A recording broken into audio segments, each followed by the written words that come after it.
तुलसी मूलरे दीप जलाइबार फल श्रीकृष्ण बाणी। एकदा देवी सत्यभामा भगवान श्रीकृष्ण निकट को आसी पचारि, स्वामी मो मन में किसी प्रश्न उठुची, दयाकरी मते मार्गदर्शन करांतु। यह शुणी भगवान श्रीकृष्ण कहले, प्रिय सत्यभामा कौन तुमर प्रश्न? दयाकरी कुह, मु तुमर प्रश्नर उत्तर दे खुशी हेबी। तापर सत्यभामा कहती, स्वामी प्रतिदिन संध्यारे तुलसी निकटरे दीप कहीं जला जाए? तुलसी निकटरे दीप जालिबार महत्व कौन एवं एथिरु व्यक्ति को केउ फल मिले? तुलसी निकटरे दीप जालिबार पद्धति कौन एवं दीप जालिबा समय केउ मंत्र जप करा जिबा उचित? दयाकरी मते विस्तृत भाव में कहतु। सत्यभामा ठारू यही प्रश्न शुणी भगवान श्रीकृष्ण खुशी होई कहले, देवी आज तुम्हें समग्र विश्वर कल्याण निमंते बहुत भल प्रश्न पचारिछ। तुमर यही प्रश्न गुड़िकर उत्तर देवा पूर्व मु गोटे पुराना कहानी कहबी, जहाँ तुमको तुम प्रश्नर उत्तर बुझिबारे साहाय्य करिवो। एही कहानी रे मो संध्या समय तुलसी मूल दीप जालिबार फल कौन मिले वर्णना करिवि। सेतिपई तुमे एही कहानी को ध्यान दे शुण। केवल यही कहानी को ध्यान दे शुणिबा द्वारा ही जन व्यक्ति तुलसी मूल 100 वर्ष दीप जालिबार पुण्य पाई परिबो। तापर देवी सत्यभामा कहती, प्रभु मु यही कहानी शुणिबाक आग्रही अटे, दयाकरी मते यही कहानीटी कहतु। तापर भगवान श्रीकृष्ण सही कहानी को देवी सत्यभामा को कहती, हे देवी अतीत गोटे समय थिला जेतेबेले दक्षिण दिगरे तुंगभद्र नामक एक बड़ नदी थिला। सेही नदी कूଳରେ हरिहरपुर नामक एक सुंदर नगर थिला। सेही नगर रे मनोहर नामक जने ब्राह्मण रहुथिले। से जने चरित्रवान गुणवान धार्मिक कार्य करुथिबा तथा वेद उपनिषदर पथ अनुसरण करुथिबा व्यक्ति थिले। से समस्त शास्त्र अध्ययन करिथिले, किंतु अन्य पक्षे सेही ब्राह्मणंकर स्त्री थिले जाहाको लोकमाने दुराचारी बोली कहथिले। तांकर एपरि नामकरण तांको कार्य अनुଯାयी होइतिला, कारण से सब बेले निज स्वामी को अपमानित करुथिले, स्वामी विषय रे खराब शब्द कहूथिले, एपरिकी केबे निज स्वामी को रोषेई करी खाइबाको मध्य देउनथिले। से केबे निज स्वामी सहित स्नेहपूर्ण व्यवहार करुनथिले कि केबे स्वामी सज्जे संगिनी होई नथिले। स्वामी बंधु बांधव बा परिवार कहीं घर को आसिले अपमानित करी घौड़ाई देउथिले। से निजे सर्वदा काम बासना रे उन्मुक्त होई अन्य व्यभिचारिणी महिला मानक सहित बाहर बुलुथिले। तार मन निज स्वामी को छाड़ी अन्य पुरुष मानक पाखरे रहुथिला। से केबे भी तांको स्वामी सह स्नेहपूर्ण कथा होनथिला, किंतु से अन्य सुंदर सुंदर पुरुष मानक सह बसी कथाबार्ता करुथिला। पर पुरुष मानक आकर्षित करिया पई से विभिन्न प्रकार साजसज्जा होई गाँ रे घुरी बुलुथिला। केतेबेले से जंगल रे थिबा केउ गछ तळे ठिया होई सुंदर पुरुष मानक अपेक्षा करुथाय त केतेबेले किछि दुष्ट व्यक्ति मानकु निज आडको आकर्षित करी सेमानक सहित काम भोगरे लिप्त रहिथाय। दिने से जंगल को जाई गोटे गछ मूल ठिया होइथिला। सही समय तार मन काम वासना रे परिपूर्ण होइथिला। से कौनसी सुंदर और कामक पुरुषर अपेक्षा रे थिला, किंतु बहुत समय पर मध्य कौनसी पुरुष सही रास्ता रे आसिले नाही। तेणु से बहुत दुखित होई गला। पर पुरुषर संधान रे एपट सेपट खोजिबाकु लागिला, किंतु सेदिन तार समस्त परिश्रम व्यर्थ होला। से सेठारे ठिया होई मने मने विलाप करिबाकु लागिला, हाय आज कौनसी सुंदर पुरुष मो कबल को आसिले नाही। वर्तमान मु मोर उत्तेजना को किपरि शांत करिबि, मु एही राति किपरि बिताइबि। से एपरि जोर रे प्रलाप करिबाकु लागिला। सेही जंगल रे गोटे भयंकर बाघ रहउथिला। सेही पापी महिलार स्वर शुणी बाघ निदरु उठिगला एवं ताको खाइबा पई ता आडकु लंफ देला। एपरि भयंकर बाघटी को देखि ब्राह्मणी जनक भୟରେ थरिबाकु लागिला एवं से किछि भाबिया पूर्वरु बाघटी निज पंजारे ता ऊपर को आघात कला एवं से कचड़ी होई भूमि रे पड़ीगला। तले पड़ी जिबा मात्रे ब्राह्मणी चित्कार करी कहिला, अरे दुष्ट बाघ कौन पे तू एटा को आसीचु ओ मते काहे के हत्या करूछु? मु मोर प्रिय को एटारे खोजुतिली, तू मते छाड़ी दे, मते खाई तू कौन पाइबु? ब्राह्मणीर एही कथा सुनी सेही बाघटी किछि समय पे चुप होई गला एवं हसिबाकु लागिला। टिके समय पर कहिला, हे पापिनी स्त्री, आज सृष्टिकर्ता तुमको मोर खाद्य भाव में नियुक्त करिसंती। मोर काम हेउची तुम परी पापिनी मानकु खाइबा, तेबे जाई मु एही पाप शरीर रे मुक्ति पाइबी। बाघटीर एपरी कथा सुनी ब्राह्मणी आश्चर्य होला और कहिला, प्रकृत रे तुमे किए? मते सत कुह, तुमे काहेकि एही शरीर रे जन्म नेल एवं तुमे मो परी पापी मानकु काहेकि खाउछ? प्रथमे मते सब किछि कुह एवं तापरे मते खाइबो।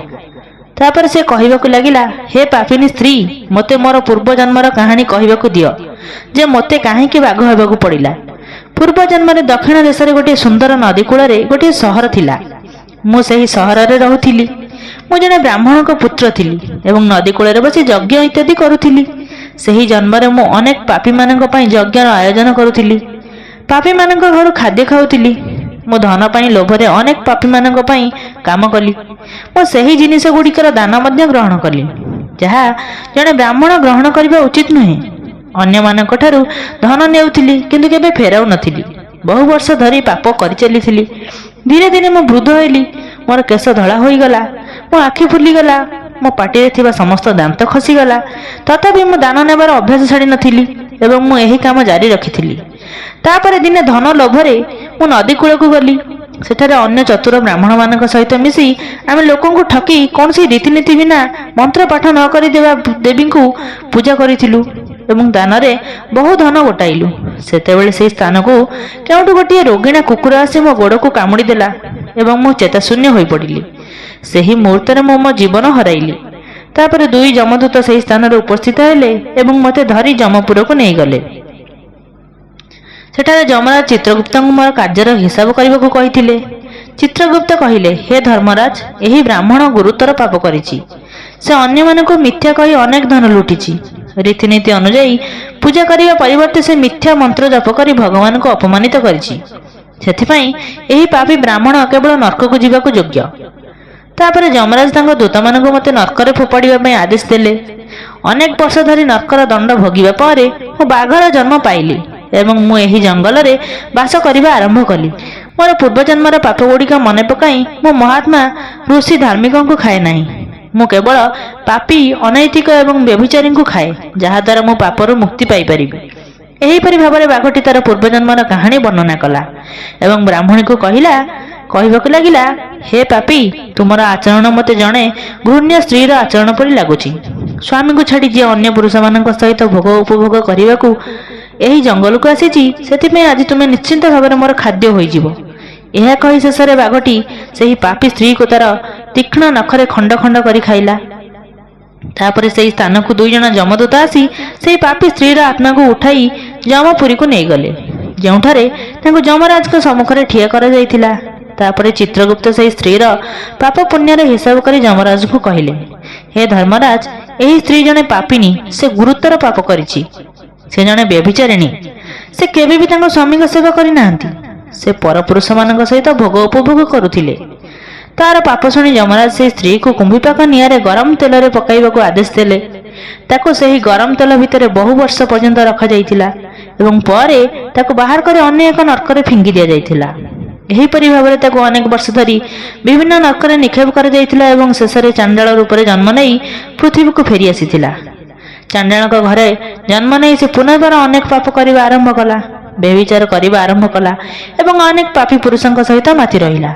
ତାପରେ କିଛି ବର୍ଷ ପରେ ପୂର୍ବ ଜନ୍ମର ପାପ ହେତୁ ସେ କୁଷ୍ଠ ରୋଗରେ ଆକ୍ରାନ୍ତ ହୋଇ ଭୟଙ୍କର ଯନ୍ତ୍ରଣା ଭୋଗିବାକୁ ଲାଗିଲା।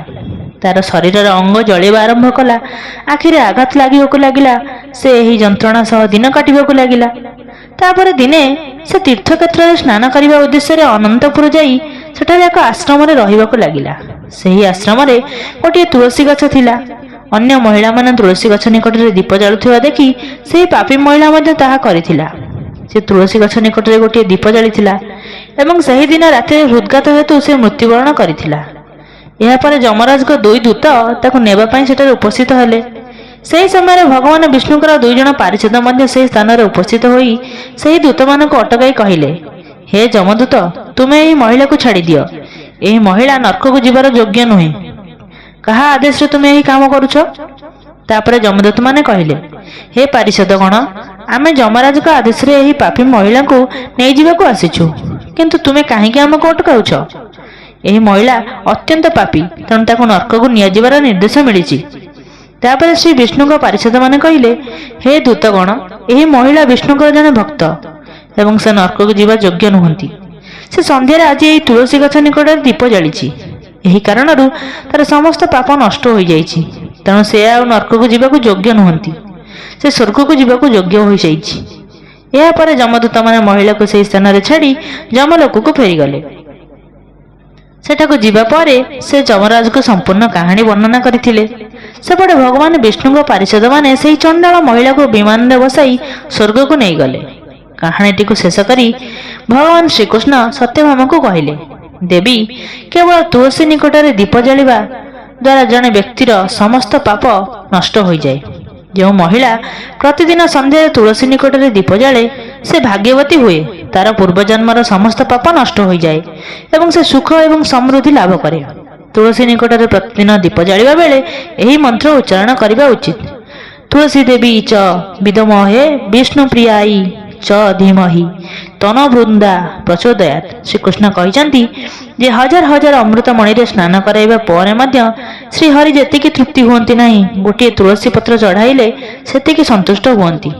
10,000 ଗାଈ ଦାନ କରି ଜଣେ ବ୍ୟକ୍ତି ଯେଉଁ ଫଳ ପାଇଥାଏ, ଗୋଟିଏ ତୁଳସୀ ପତ୍ର ଦାନ କରି ଜଣେ ସେହି ଫଳ ପାଏ।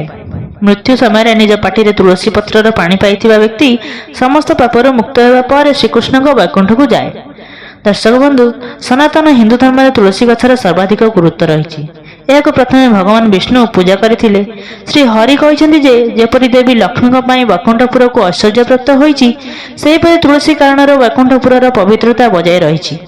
ପୃଥିବୀ ପୃଷ୍ଠରେ ଯେଉଁଠାରେ ତୁଳସୀ ଗଛ ଅଛି, ସେଠାରେ କୌଣସି ମନ୍ଦ ଶକ୍ତି ରହିପାରିବ ନାହିଁ। ଏହିପରି ସ୍ଥାନ ସବୁଠାରୁ ପବିତ୍ର ସ୍ଥାନ ହୋଇଥାଏ। ସେଥିପାଇଁ ଆମେ ଘରେ ତୁଳସୀ ଗଛ ଲଗାଇବା ଉଚିତ। ଜୟ ମା ବୃନ୍ଦାବତୀ। ଭିଡ଼ିଓଟି ଭଲ ଲାଗିଲେ ଲାଇକ୍ କରିବେ ଏବଂ ମୋ ଚ୍ୟାନେଲରେ ନୂଆ ଥିଲେ ମୋ ଚ୍ୟାନେଲକୁ ସବସ୍କ୍ରାଇବ୍ କରିଦେବେ।